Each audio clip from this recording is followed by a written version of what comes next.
Oh, please, I wish I would have got that. What'd you say? I'm like, how's my hair? There you go. See, this part's edited out, right? Sure it is. Okay. Editor's edition. Okay, what's your favorite fencing result or moment? Jeez. Honestly, I think I gotta say this JO's second. I mean, I've been in senior teams, and we made it to the finals twice. And I've gotten top 8 in cadet and made to 16 in juniors. And over 10 years of fencing, it's really hard to find, like a really solid moment. But like, I don't know if it's just because this is a really fresh moment, but this was such a crazy moment. Mainly because it's my last JOs at Northwest, maybe forever.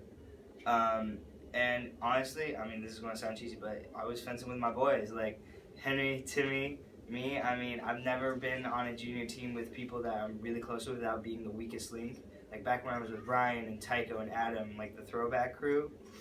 I was the weakest link. I was the sandwich. I was getting shot at, and I always kind of felt like I was bringing down the team.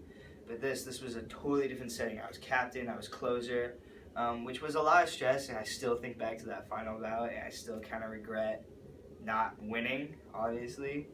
But just like having so much fun on the strip with Timmy and Henry, and I honestly felt like such a leader during this whole tournament, just because Timmy would get low or Henry would get mad, and I had to come up on the strip, and I just had to be like all hyped and get everyone ready and positive, and I think that got us a few more touches. I mean, I don't think it like really swayed a win, but I think it like really got us in a more comfortable area with a lot of our bouts. And beating up on that final strip and like looking back and seeing Timmy and Henry and Cody like jumping up and down, like right before we lost the lead, like when we had the lead before Ryan Griffiths came back, just like looking back and seeing them all there, and then looking in the crowd and just seeing all the Northwest fans there is one of the best feelings I've ever had. Have you guys gone back? Did you guys ever watch the live stream? I have watched the semifinal live stream probably about 4 or 5 times. Where do you find them? It's on Facebook at Northwest Fencing Center, and then I've watched the semifinal one probably about 10 times. Mainly just my bout or the final one.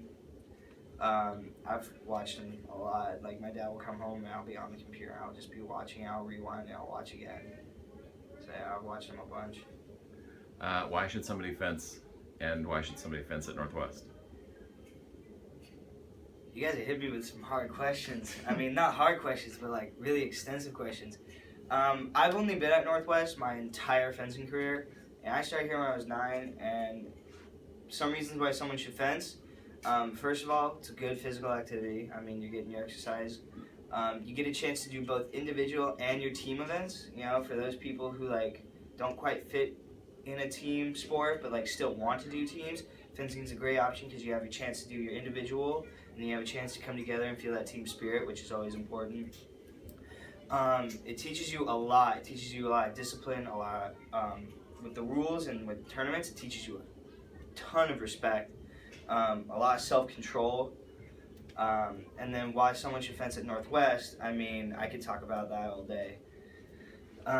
Northwest is such a family environment. I've grown up knowing the person behind the camera. I've grown up knowing Simone, and I still remember people that aren't even here anymore. I grew up with Julia and Nina and Ariana. These guys are growing up with me. I won't grow up with them. I'm going to be gone by the time they're my age. But I mean, I've been around everyone. It's just such a family environment, and everyone really cares. Like it's not fake. Like no one's like pretending like they like each other. Like everyone really cares about each other, and we're always there at tournaments, no matter what kind of drama's off the strip. When it comes down to it, the whole team's there, and that's something that I don't think you can really get anywhere else. Because I have a bunch of friends that go to Alliance and Nyack and all this stuff. It's a very dog eat dog at those centers, and I just think about that. And I'm just like, that is so weird. I can't even imagine that, because here we're always pushing each other, and even if we're like in a dog eat dog kind of moment, it's always with the goal in mind to like get each other better. Like I may not like that Timmy's beating me, or I may like that I'm beating Timmy, but I'm going to tell him how I'm beating him, because then he'll get better, and then he's going to tell me how he's beating me, and then I can get better, and it's just a constant thing.